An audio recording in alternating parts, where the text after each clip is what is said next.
By now, I'm sure most, if not all of you, have either heard or seen reports about what President Trump did to the people and the government of Washington, D.C. over the last 2 or 3 days. He basically pushed aside the police department that is responsible to the elected mayor of the city of Washington. That mayor, duly elected in the usual way, was basically told that she is no longer in charge of the public safety, the police function, one of the basic functions all mayors are elected to perform. The government is taking over, just pushing her aside as if the fact of being elected by the people she serves and over whom the police operate didn't matter. The president wanted the power and he took it. All right, let's take a look at this. What was the excuse given by the president? And I say excuse because he doesn't do this normally. Presidents don't do this except in very extreme circumstances.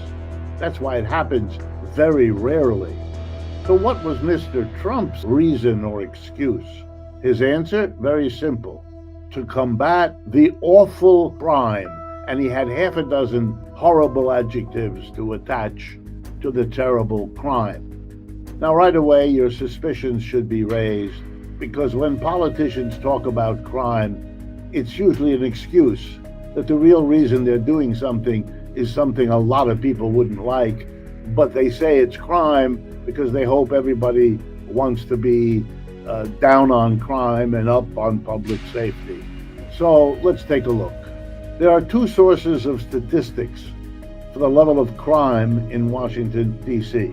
The Metropolitan Police Department of that city and the FBI. Both of them, and let me be real clear, both of them agree, both of the sources of statistics, that crime has been going down over the last 18 months, not up. It was at a bad level in 2023, they say. But in 2024, before Mr. Trump became president again, it was really well contained. According to the FBI, crime dropped 9%. According to the police, over 30%. These are very large, very dramatic improvements. Clearly, the people of Washington and their police department and their mayor were doing a pretty good job. Number two, other cities in America have much worse crime statistics than Washington, D.C. If you're going to do this, why Washington? Well, it's a little harder, in the others, because there the mayor is responsible to the governor, and the president might have confronted the opposition of mayor and governor. The way he did when he tried to do the same thing in Los Angeles a few weeks ago. But Washington, D.C. is denied a governor under American law. They don't have senators either. They don't have a congressional representative. And when you think about it, that ought to make the people of Washington, D.C. rather angry. Why? Well, let me give you just two examples. Both the state of Wyoming and the state of Vermont have fewer people, fewer American cities living in them than does Washington, D.C. But both Wyoming and Vermont have two senators sitting in the Senate and at least one congressional representative.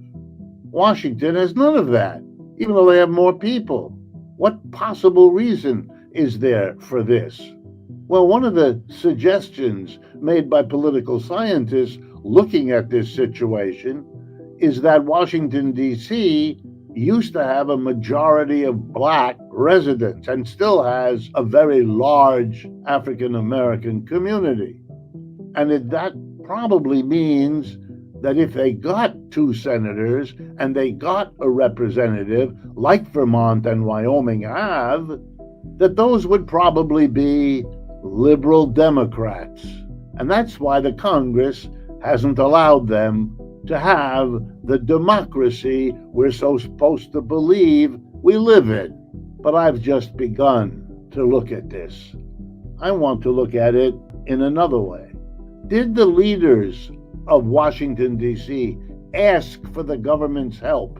No. Have they made clear their feelings about this? Yes. Unprecedented, the mayor said. Unnecessary, many others said. Why in the world do you not sit down with the mayor of this city, with the police department, with the elected representatives, and talk about a program to develop to deal with the crime problem? That would be the normal, but this isn't about crime. This is about Mr. Trump pandering to his political base. The white president against a community's crime problem, which is presented to most Americans as if it were the community's black crime problem. So you can appeal to white supremacists, can't you? To prejudice against the North, to prejudice of all kinds. What is going on here? Why choose Washington? But now let me take it to another step, because it's a place other commentators will be afraid to go. There is something very like ICE going on here. ICE is a very dramatic idea, a whole new federal police force under the control of the president himself and a couple of people he delegates his powers to. And they are displaying rough tactics, grabbing children, grabbing women, grabbing people who have been working for decades, paying their taxes, performing all the duties of an American citizen. They don't care if you've got a record, no matter what it is, if they've got some papers on you, no matter what they are. That's why they make so many mistakes. That's why they get caught arresting the wrong people, imprisoning the wrong people, deporting the wrong people. It's a scandal. And why do I bring it up? Because it's done for the theater of it all. If you really wanted to stop immigration, or at least slow it down, reduce it, let's suppose that the people of America really want that. Polling recently indicates they don't, but let's assume they do, the way Mr. Trump wants us to believe that he's carrying out his mandate. Well, then let's talk a little bit about it. How much money have the Congress, controlled by President and the Republican Party, which dominates both houses, how much money has been allocated to ICE, to this agency that is basically a police and deportation operation? The answer is, and I looked it up to have it correct for you, $170 billion between now and 2029. That is over the next 4 years, give or take. That's an enormous amount of money. 170 billion. To give you an idea how gross this is, I went and looked up the question, how much foreign aid is given by the United States to all of South America, of Latin America? I picked Latin America because that's where most of the immigrants coming into the United States over the last 10 years, that's where they come from. How much money does the government give to help South America? Well, in the last fiscal year 2024, under Mr. Biden, the total grants of the State Department and USAID came to $2 billion. So let me be clear. What we give to Latin America, which has significantly more people living in it than in the United States, to help them with their problems, economic problems, climate problems, political problems, $2 billion. How much are we spending to catch them, to capture them, to imprison them, to deport them? 170 billion. All right, let me tell you something as a professional economist.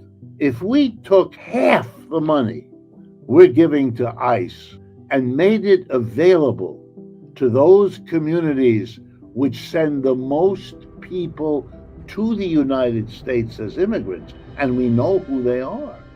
We know which countries the immigrants come from.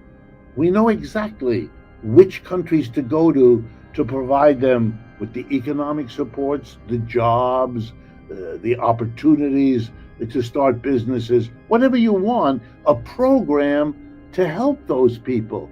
They don't want to leave their country of origin, leaving behind what few possessions they have, leaving behind the culture they know, the religion they follow, the family they're linked to, the neighborhood. Come on. Nobody wants to do that unless they're under terrible pressure. And when you ask the immigrants, they tell us. They tell us either it's unsafe, there's war, or bandits, or that kind of problem, or it's too poor, it can't sustain people. I can't make a living on my farm, in my job. Well, as I said, half of 170 billion, that's what we're giving the eyes, half of that focused on those areas from which the immigrants mostly come, would give them a chance and a reason to stay there, which they would rather do, because they have the resources, if we help them, to do that. And half of what we're now wasting on ICE, we wouldn't have to waste. It would save the government half of $170 billion. That's a lot. That's a really nice tax cut for Americans, because the government wouldn't need it, because they wouldn't need to spend half of 170 billion on ICE, because the other half had actually solved the immigration problem in a much better, much more humane, as well as cheaper way. Why isn't the president talking to us about that? Why isn't the president trying to get Congress to debate it? They would have a sizable number of people right away would support that. And the majority of Americans would celebrate doing that, as it saves us money, rather than funding ICE, whose reputation gets worse with each passing day. ICE is a theater of Mr. Trump's to look like Mr. Tough Guy. Taking over the police of Washington is a theater of Mr. Trump trying to look like Mr. Tough Guy. Don't be fooled. This is not a solution to any problem, what he does. Real solutions, like the sort I've just sketched out, and I took only 5 minutes to do it, are not what he trades in. He trades in a theater designed to get his base to keep voting with him, in the hopes that what he's talking about is not the screaming BS that it actually is. The most important economic reality of the last 75 years here in the United States has been the undoing of the reforms carried out by Franklin Roosevelt under the pressure of the socialist, communist, and labor movements of the United States. That's been our number one economic reality. The business community had been horrified by those reforms. Because remember, who paid for Social Security, unemployment compensation, who had to pay the minimum wage that was established, and who had to fund paying all those people getting government jobs? The answer, the business community. The wealthy people of America and the corporations that make them wealthy, you know, the top 10% that own 80% of the shares. They were taxed heavily, and they had to lend money to the government, whatever money they didn't get lost by taxation. So they were doubly angry. All of this effort by the government to help the mass of people at their expense. So they went to work to undo the New Deal. They stopped government hiring of those millions of people, got rid of that. They nibbled away at unemployment compensation. They nibbled away at Social Security. From being a basic way people could live, it's now a support, but only poor people actually live only on Social Security. It's too small, so they've cut back. And forget about the minimum wage. The last time that was raised was in 2009. Even though we've had rising prices every year since, nothing has been raised in the minimum wage. We have behaved as a society savagely towards the poor people who depend on the minimum wage. So we have undone the New Deal of the Great Depression. It turned out that the corporations who had to pay for it and the rich people who had to pay for it got together and went to work to undo the reforms. And they have largely succeeded. That's what the Republican Party's number one priority has always been. Change the tax laws, change the inheritance law, do everything necessary for corporations and the rich to re-establish their absolutely dominant position relative to a mass of people who have economic problems all the time. Yep, we're back to where we were before the Great Depression hit, and all the statistics show it. And there's a lesson for us here. Reformers are the people who want to make a system work better for average people. They do. They're sincere. They mean it. But they don't want to take the step that might guarantee it. Okay, now we come to our situation here and now. The United States succeeded in the aftermath of the Great Depression in ruling out revolution. Revolution was associated with the evil Soviet Empire. The government was very bad. The government was intrusive. The government was dictatorial. All ways to suggest don't go anywhere near where those revolutionaries are. So all that the Republicans and Democrats debate are reforms. Each of them has some reforms they want and some reforms they don't, but the unspoken agreement between them is never to suggest anything that might look, smell, taste, or seem to be revolutionary. The state must be kept out. Some of you have a whole philosophy of that called libertarianism. The state is bad, the state is evil, the state grabs power, the state. Where does that come from? It comes from that split between reform and revolution that came into being around the time of the Great Depression and has been fought ever since, mostly by people who either don't want any change, the so-called conservatives, or many of the reformers who want to keep everything within the realm of reform because they're terribly afraid of the revolution. And we have problems now that are producing the same result. Let's go back to that minimum wage story. It's $7.25, the federal minimum wage. That's outrageous in terms of what it is you can't afford if you work 40 hours a week and get $7.25 paid per hour. It's so gross that reformers in about 30 states have raised the minimum wage in their state, which they can do way above the minimum. Last time I looked, if I'm not mistaken, there are a number of cities and towns and states who have a minimum wage around $15 or more. That's more than double the federal. Reformers were able in those states to get the wages raised. That's like people who didn't like slavery because it didn't feed slaves properly were successful to sometimes get the slaves to be fed better. And you have that here now, too. We don't dare even talk about the reform that they did in the 1930s with the government hiring people who don't get a job in the private sector. That's a way of solving the unemployment problem. We have millions of Americans unemployed right now. The private sector has no work for them. They have no job. Does the government come in and give them a job the way the reformers did in the 1930s? Not at all. Lets them sit out there. Wow. We only discuss reforms, and half of them we don't do. But what would revolution be now? Would it be the government coming in? Well, the answer is no, because what reform and revolution mean, that changes too. Reform, what it means, changes, but so does revolution. One of the things that was learned in the 1930s was precisely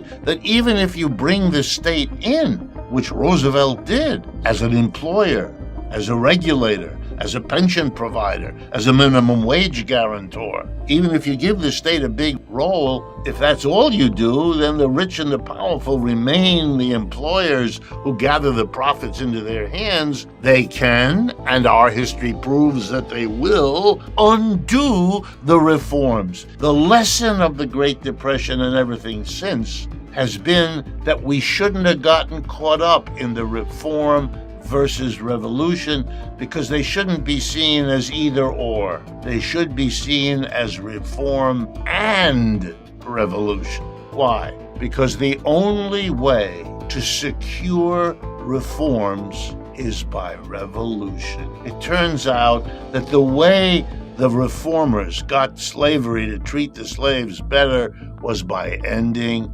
slavery. The only way to solve the problems of unemployment and poverty and all the other basic economic issues confronting the United States, which are now building to a crescendo as a desperate government. That's what Mr. Trump's regime represents. A desperate government reaches out and tries unorthodox things, tariffs, firing hundreds of thousands of public employees. These are extreme actions, and they reflect the extremity of the dangers and the crises that have accumulated. They are acts of desperation. However cleverly they are choreographed in front of your evening television news, that's what they are. They are attempts to reform. Mr. Trump's tariffs want to reform the entire global trading system. With Mr. Musk, he wants to reform the entire federal workforce. What it does, how it does it, who does it. These are dramatic reforms. But what you'll never hear from the Republican is one word about changing the capitalist system. And by that I mean, very simply, the arrangement in which in every factory, store, or office, a very small group of people, the board of directors if it's a corporation, the owner, the operator of the business, the partnership if that's what it is, they make all the decisions. What to produce, how to produce, where to produce, and what to do with the profits. And of course, should surprise no one, they take care of themselves first. They're rich, you're not. They're powerful, you're not. They hire and fire, you don't. That's the difference. And the Republicans wouldn't say a word. But because of what happened after the Great Depression, the Democrats won't say a word about that either. During the last presidential election, neither Mr. Trump, nor Mr. Biden, nor Ms. Harris had one word to say about the employer-employee relationship and the imbalance of power and wealth inside every business that shows us. You want there not to be an abuse of the mass of working people, then you're going to have to face it. They're going to have to be in charge. If you don't want masters to abuse slaves, you've got to end slavery. If you don't want employers to abuse employees, you've got to end that relationship. If you look at the distribution of wealth and income in this country, we became much less unequal in the Great Depression of the 1930s. But as soon as that depression was over, by 1945, we resumed the kind of capitalism that creates ever greater inequality until we get to the crazy stage we're in now with the Elon Musk and the Jeffrey Bezos having wealth beyond what ancient pharaohs were able to produce with their slave society. In every society, there is a system of production. Has to be. Human beings cannot live for very long on nuts and berries and running around the woods collecting them. Human societies early on and throughout the millennia have been reliant on producing more and more of what they come to depend on. They produce their own food. They produce their own shelter. They produce their own clothing. and on and on. And Marx's insight is this: in the act of production, inequality is born and maintained and deepened, so that the efforts of good people to go in a direction of equality and fraternity and justice and democracy are frustrated. At best, they achieve them, but they don't last. The way you organize production is the way modern society has frustrated the effort to produce liberty, equality, fraternity, and democracy. Slogans of the French and American revolutions that produced capitalism in that part of the world. Every society, Marx says, of human beings involves setting some of those people to work, to use their brains and their muscles to transform something they find in nature so that it is better and more useful to human beings. To discover in nature the thing we call a sheep, in order to figure out, which humans did, that you can cut the hair off of a sheep and it is transformable by human labor into wool. And wool can keep us warm at night, wool can clothe our bodies during the day, etc. Learning how to transform lightning into electricity, learning how to transform, fill in the blank. Okay, every society that we know of, human society, carries out the production of more or less of its needs. When the society does it, it, however, also makes a second decision. It decides what portion of the people in the community will be assigned the task of using their brains and muscles to carry out production, and what portion of the community will not have to do that. Now, it starts with communities that want to pass on their community to their children, because you see, children, especially in the early years of their lives, are consumers who literally cannot produce. They're too small, they're too weak, they're too uncoordinated, their brains and muscles, etc. So one of the first things we notice is society saying that the people who produce must always produce more than they themselves consume in order, what? To leave over an extra, a surplus, that can be used, for example, to feed the children. Otherwise, you won't have children becoming adults. They will die. Societies understand that we have to organize who does what, who bakes the bread, who makes the shirts, who cooks the meals, but we also have to do it in such a way that we produce a surplus. That those who work, not everybody, the children, for example, don't, must produce a surplus. They must produce more than they themselves consume in order to sustain others. And now you can see how Marx begins to think. We might also, and that's what slavery begins, have a situation where we say some people, not just children, some adults, are going to be free from using their brains and muscles to produce the food, the clothing, the shelter we all depend on. And who are they in slavery? We know. You know. The masters. They don't have to. They can live in the great house, consume wonderful meals, wear fantastic outfits, and live the life of Riley, because other people are producing so much that we can feed and clothe and shelter them, the slaves, and still have such an enormous surplus that we can take care of the children and also a community of adult masters. And then Marx says, that's how slavery works. The masters, being in charge, keep down what the slaves get to consume. They make the slaves work as hard as possible, produce as much as possible, but take for themselves the minimum. And they'll sustain a group of people who don't do work and give them big sticks and call them the military, whose job it is to beat up on the slaves to make sure they work very hard and keep a minimum of what they produce. Why? Because that brings the biggest surplus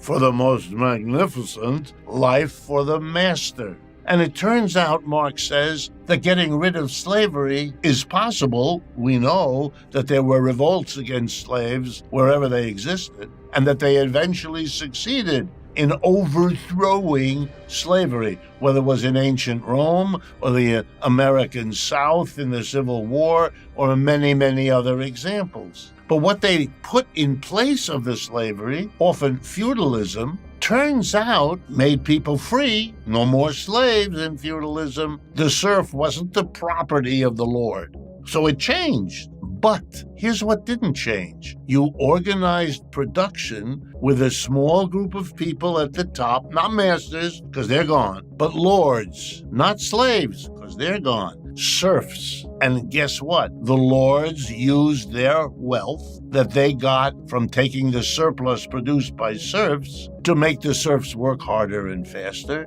to make them do so at a lower wage or a lower share of the produce. They did a lot similar to what the slave masters did, but a different system, but one that couldn't realize the dream of the slave, which was to be free, the dream of all those who wanted liberty, equality, fraternity, freedom, and democracy. And when feudalism blew up because the serfs wouldn't tolerate it anymore, you had a transition to capitalism. No more slave, no more serf, no more master, no more lord. What you had instead was employee, employer. And guess what? The employees found their wages and their income pressed down, just like the slave and the serf. And the employers accumulated incredible wealth, just like the masters and the lords. Why? Because you had a production system in which some people produced a surplus that they delivered to other people. Therein lies the durability of inequality. Those people who get a disproportionate share use it to keep it. Those denied the fruits of their labor find themselves forever compelled to produce surpluses for the other. The working people today have to go to work to live. At work, they produce a surplus. It shows up as the profits of enterprise. The capitalists get the profits. You probably noticed that. They get the dividends. 4 times a year, an envelope arrives with the dividend. You own shares of this or that capitalist company. You don't do anything there. You don't work there. You just own the share. You're wealthy, and because you're wealthy, you get more wealth. Whereas the worker, because they don't have any of that property, because they're not an employer, are stuck with earning enough to kind of keep themselves alive. Why? Because the employer needs them to be alive and working, otherwise you won't get the surplus that they produce. All human societies are class divided. And by class, he means those who work